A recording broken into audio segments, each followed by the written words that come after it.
So as you guys might know already, Jailbreak has a lot of vehicles in the game now. I believe there's like 74 vehicles in the game at the moment, which is just insane. But anyways, when there is a lot of cars in the game, there comes some bad ones too, and that's pretty much what I'm going to be talking about in this video. The vehicles that you should just completely avoid and just not buy at all. And before we get started, there are actually a lot more vehicles that I don't recommend buying, but I'm just not going to put them into this video because then, yeah, we'd be here for a couple hours. Yeah, let's not waste any more time and let's get into this. So right here in Crater City, next to the casino, we have the Ray 9. It's 199,000 and it looks very, very nice, I'm not gonna lie. Handling is very, very nice, and honestly it's a very, very good car, but when it comes to top speed and acceleration, it's not really the best.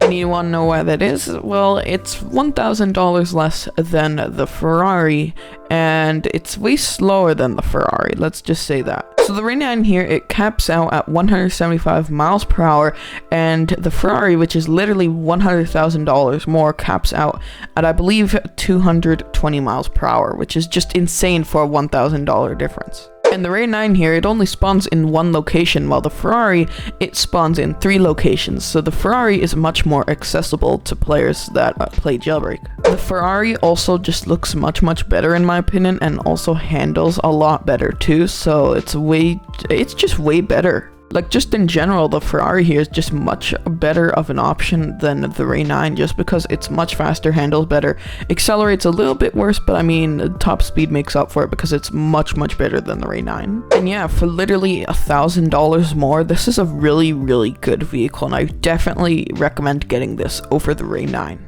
Now, heading over here to the airport, we have the Stunt Plane, and it spawns right here in this hangar, I believe. Yeah, right here. Here it is. So here's the thing. The Stunt Plane, it costs $200,000, and it's pretty much the slowest car in the game. Well, it's not even a car, it's a plane, but still, $200,000 and the slowest vehicle in the game. Just seriously? Yeah, just look at the minimap down there at the bottom. Look at how slow I am going, and this thing costs the same amount as the Ferrari. So $200,000 and being the slowest vehicle in the game, just no, why? Sure, it's made for stunts and stuff, but you can't even carry 2 people in it, so it's just, there's no point in this vehicle. And honestly, I just think this plane is just a waste of money at this point. Like, if they buffed the speed and made it carry maybe like 2 people, sure, buy it, $200,000. I mean, that's a deal. That's very nice, but $200,000, slowest vehicle in the game, only 1 person, just... yeah, no, it's not the best deal in the game. One thing I do like about this plane though, I'm not gonna lie, I do really like how it looks. Probably one of the last vehicles in the game that actually have like a CMOS 2019 modeling in it, because yeah, nowadays that every vehicle has been revamped, you don't see a lot of vehicles that look like this. Because like nowadays, all the vehicles have interiors and look all fancy, but this is a good look at the past where CMOS modeling was like chunky and just fit Jailbreak style nicely. Anyways, now headed over here in the desert, we have the dirt bike here, and actually I'm not just referring to the dirt bike, I'm referring to the patrol bike as well. They're both pretty bad vehicles. You'll see why here in just a minute. So the speed, well, it's not the best, but I mean, for 35,000, it's good. It's not a total waste. I mean, it could use a few improvements on the patrol bike too, but yeah, it's pretty good for its price. But here's where the real issue comes in. So both bikes in the game here, this includes the Doom Buggy too, but the Doom Buggy speed is pretty good, so I'm not going to complain about that one too much. But basically, this chassis that the bikes use, well, it doesn't allow you to go over ramps. Also, another thing, drifting on the bikes is just so broken. It's so weird.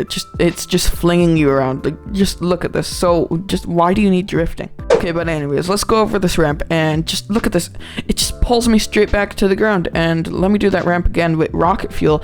And you might be thinking, well, super, when you use rocket fuel, it'll surely pull you up. Just look, it'll work. Well, yeah, the rocket fuel doesn't do anything. And even when I'm on the ground here, the rocket fuel does literally nothing. And at this rate, yeah, they should probably just remove rocket fuel as an ability on the bikes because it just does not help. And the models on the bike too, like they're just, yeah, even on the patrol bike, it's just, they're so chunky, like, yeah. I mean, I really like the chunky look of some of the vehicles in the game because it brings back some nostalgia of the old vehicles in the game. But yeah, the patrol bike and the dirt bike here, they just have a little bit too much chunk. I know that sounds really cringy, but it's kind of true when you really look at it. It's just, yeah, look at all these bumps. It's just, yeah, no. I think if they would revamp the bikes and how they would work, they would be really, really good cars, and I'd like use them a lot. But at the moment, yeah, no, I definitely don't recommend getting this vehicle because, yeah, they're just not worth your money. Coming in here at number 4, we have the Game Pass vehicles. This includes the Wraith here and the SWAT van. The SWAT van spawns here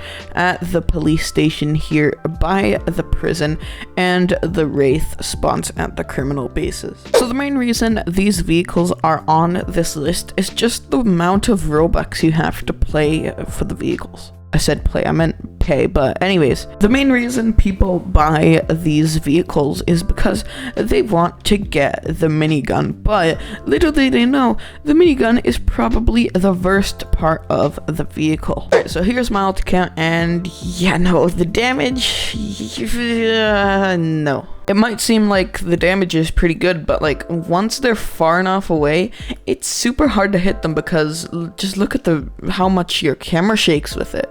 Just like you'd imagine a big fight going on and like you and your friends pulling up with the Wraith over here, you're on the minigun and you start shooting someone, but like when the vehicle is moving and the minigun is just shaking your screen so much, it's so hard to hit your target. And if you're going solo, you're driving, you gotta hop out quickly, hop on top, and then you gotta go blah, blah, blah, blah, and then like it slows down so fast, and there's such a big cooldown on this thing. It's just so annoying. So the miniguns are just completely useless, and it's probably a big waste of money. The top speed and acceleration on these two vehicles, they're just garbage, and for like 450 to 500 Robux, like seriously? Over here on the game store, the SWAT over here costs 400 Robux, and then Boss costs 300 Robux. Like seriously, you're paying that much for vehicles that aren't even good. The Boss Game Pass is a little bit better because you get robbery notifications and quicker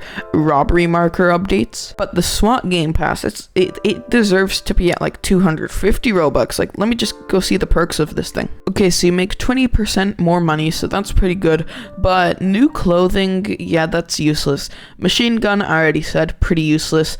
Black pistols, which is basically the suppressed pistols, and yeah, those get annoying quite quickly. And a riot shield, which the riot shield is just not good at all. And then you also get the SWAT van with minigun exclusive to SWAT members, and yeah, you also get the SWAT phone, which is basically a tool that allows you to view the cameras when you're not at a camera computer. And right here it says that the riot shield blocks 60% of bullet damage, which I don't think that's true because I tried it once and they killed me in the same amount of speed that they did previously. So I think they're lying there. And right here they say that you get a machine gun, but there's no machine gun in the game. The only machine gun you get is the useless one on top of the SWAT van, and they mention that here. So are they scamming people right here? Like they just said that we get a machine gun. Like, yeah, no, we're not getting a machine gun, bro. Yeah, no. So I think the SWAT Game Pass is kind of a scam, but yeah, I mean, yeah, you can get it if you want.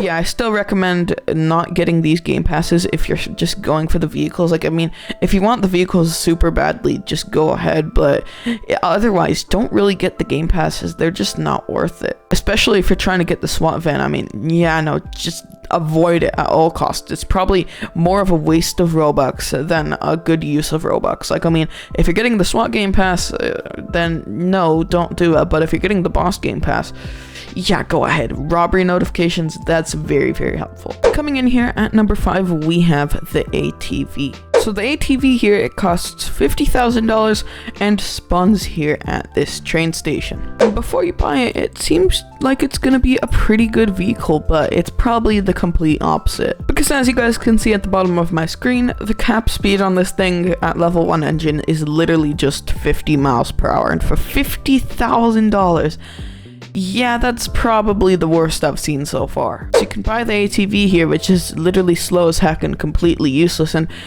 like, just note that the off-roading on this thing is also just horrible. And when you upgrade it, it's literally super bouncy and annoying as actual crap. It's just so annoying. but you could just spend an extra couple thousand and get the Boxer, and that gives much better performance than this. Let me just go spawn that thing in. So here's the Boxer, and literally right away it goes over 100 miles per hour right there. Let me just put the default level 1 engine on it, and you guys will see it's actually very, very good. And right away it's right over the top speed of the ATV. So the ATV caps out at 50 miles per hour, and this thing, I believe it's just $5,000 more, and at level 1 engine, it's already capping out at 105. Let me just go to engine and prove it for you. Right there, level 1, and even when I put it to level 5, see, it's not bouncing around like crazy. It's much, much more steady and has a much better top speed. The Boxer also looks much, much better, and honestly, it's just much better of a vehicle. The interior view is awesome. You can deactivate and activate your roof as well, which is a ability that not a lot of vehicles have, which is very, very nice. And honestly, for only being a couple $1,000s more than the ATV, this is a very, very good decision over the ATV in my opinion. So if you're a new player watching this video, I definitely recommend getting the Boxer instead of the ATV. So if you still want to get the ATV, I don't recommend getting it now. Instead, I recommend getting it when you have much better vehicles and you can afford it without it doing much of a dent in your money. Like maybe get a couple $100,000 and then get the ATV, because then it won't do much of a dent to your Jailbreak bank account. But yeah, this is pretty much it for this video. Subscribe if you haven't already, like the video, all that stuff, and I'll see you guys all in the next video.